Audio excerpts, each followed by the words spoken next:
the name of Allah, the entirely merciful, the especially merciful, my dear brothers and sisters, peace and blessing be upon all of you. We are back with another lecture on fiqh.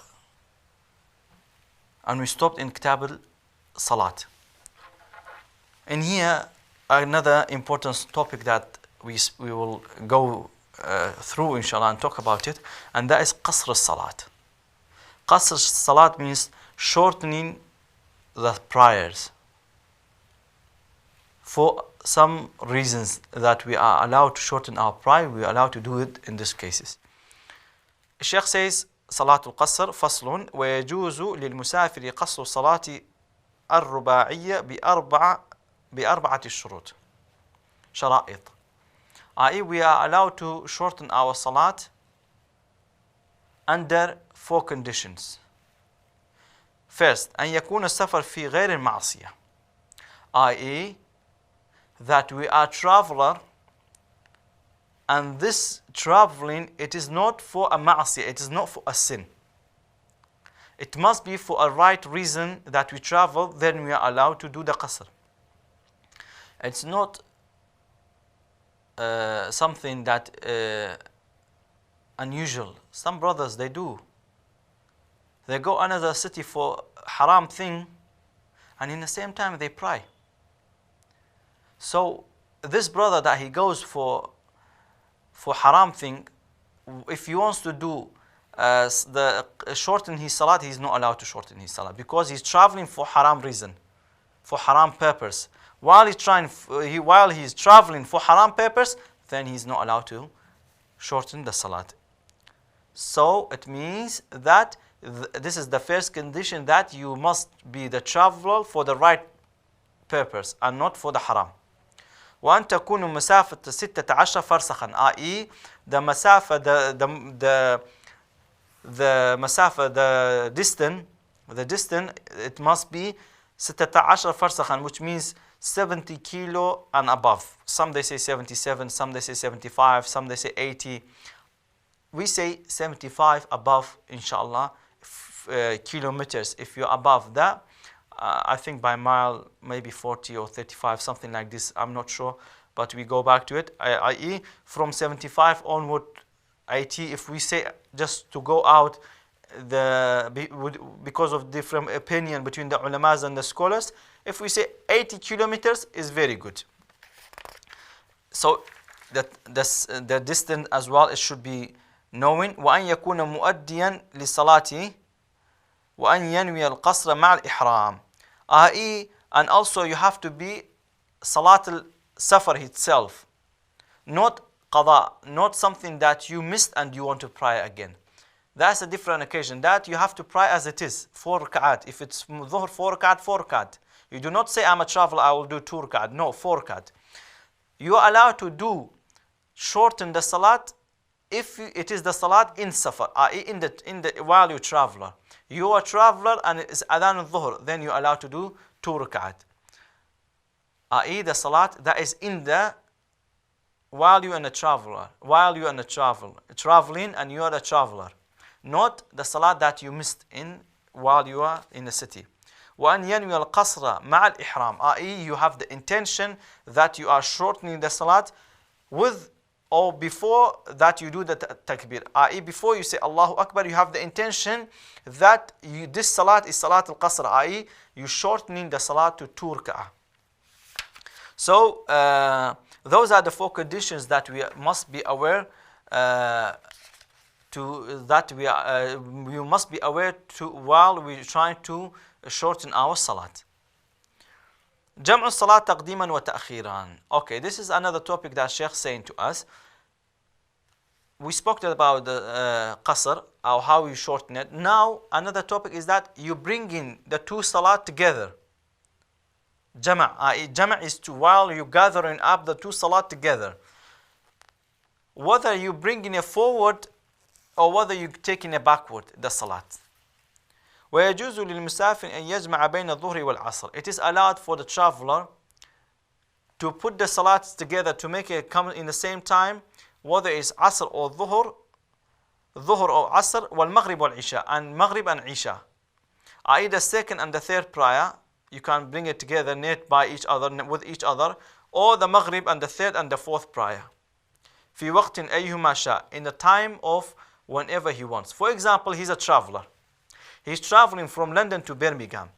He's traveling, he's out, and then is a Salat al-Dhuhr. Whether he's going to pray Dhuhr 2 rakat and then Asr 2 rakat, or you take it back to Dhuhr Asr time.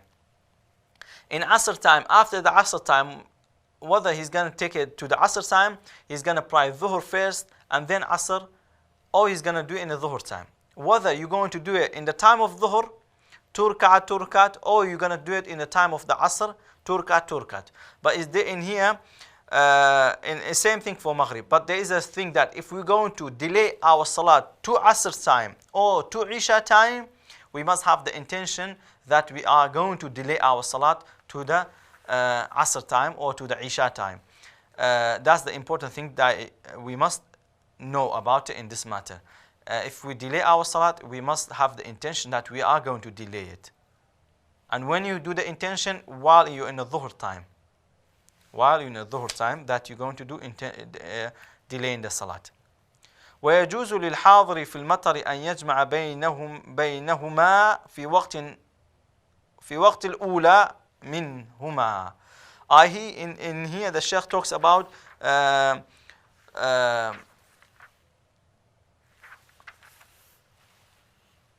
an occasion in the time of raining.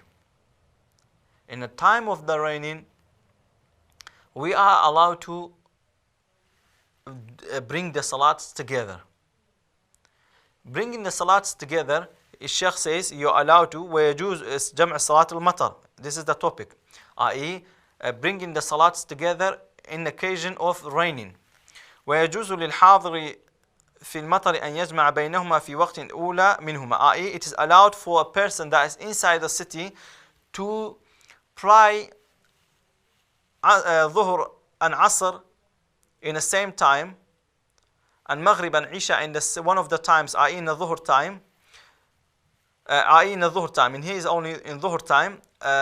You are allowed to pray bring the salats together because of the raining, but it is not allowed to make a 2 rakat. It's 4 rakat. It means that if there is a rain, you are allowed to shorten the salat. You are allowed to bring the salats together because of the raining. In the same time, you bring in the salats together. You pray 4 rakat, 3 rakat Maghrib, 4 rakat Isha. You are not allowed to say, I want to do 2 rakat Dhuhr and 2 rakat Asr, 3 rakat Maghrib and 2 rakat Isha. No. You must pray 4 rakat, 3 rakat, 4 rakat. This is the occasions that you are allowed. There's another topic that we must be aware of, and that is in the Salat al-Musafir, you are allowed to do Jama' and Qasr. While you're a traveler, you can shorten the Salat, i.e. from 4 rakat to 2 rakat, and also you are allowed to bring it together. But in the raining, no. In the raining, you are only allowed to bring the salats together, and you are not allowed to shorten it to 2 rakat. This is important thing that we must know, because people sometimes they do such things like that, or sometimes they are traveler. Yes, indeed we will come to in later on in the future, inshallah. In the case of traveler, in the traveler, some brothers that I just want to mention here in this point is very important to be aware of. The brothers and sisters, they make this mistake, and that is while they traveler, some they say excuse of they stay in the city for 10 days and they're still not sure of going or not going, and such things like this. I advise them that even if they're going to bring the salat together, they should not be doing the qasr, i.e. doing 2 rakat.